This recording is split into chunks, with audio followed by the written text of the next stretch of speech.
వాడు నా అల్లుడు కాదే, అల్లుడు కాదు.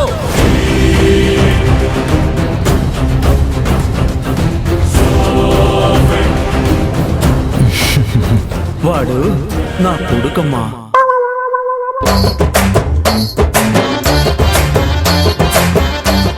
వాడు మనకు పుట్టకపోవచ్చు, కానీ అల్లుడు అనడానికి అవుతుందా? దేవుడు అల్లుడు రూపంలో పంపించిన కొడుకు.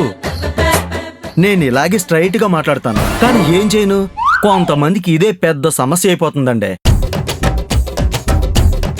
అంతా దేవుడి చేతిలో ఉంది, మన చేతిలో ఏముంది చెప్పండి? మనం జస్ట్ ఇదిగో వివో సార్. వివో వివో అంటే అదేంటి సార్? Village officer sir. ఓ, ఊళ్ళో నాకు చాలా గౌరవం ఇస్తారు సార్, మంచి పేరు కూడా ఉంది సార్. ఎవరింటికి వెళ్ళినా కూర్చోబెట్టి కాఫీ ఇచ్చి మంచిగా మర్యాద చేస్తారు సార్. ఓ, కానీ ఏం చేయమంటారు, ఈ మంచితనం కూడా కూతురు విషయంలో ఉపకారం చేయలేదండి.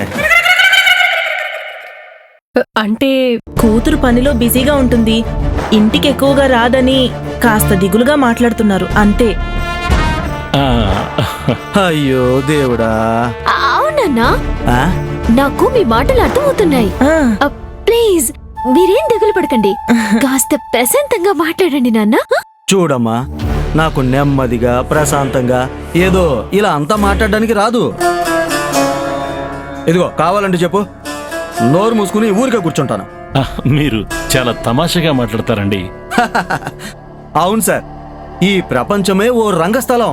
కొంతమంది నవ్వుతూ మోసం చేస్తారు, కొంతమంది కన్నీళ్లు కార్చి మోసం చేస్తారు, ఇంకొంతమంది చాలా శ్రీమంతులని సంస్కారం ఉన్నవాళ్ళని గొంతుకొస్తారు. ఎంత అలర్ట్గా ఉన్నా గానీ సరిపోదు సార్.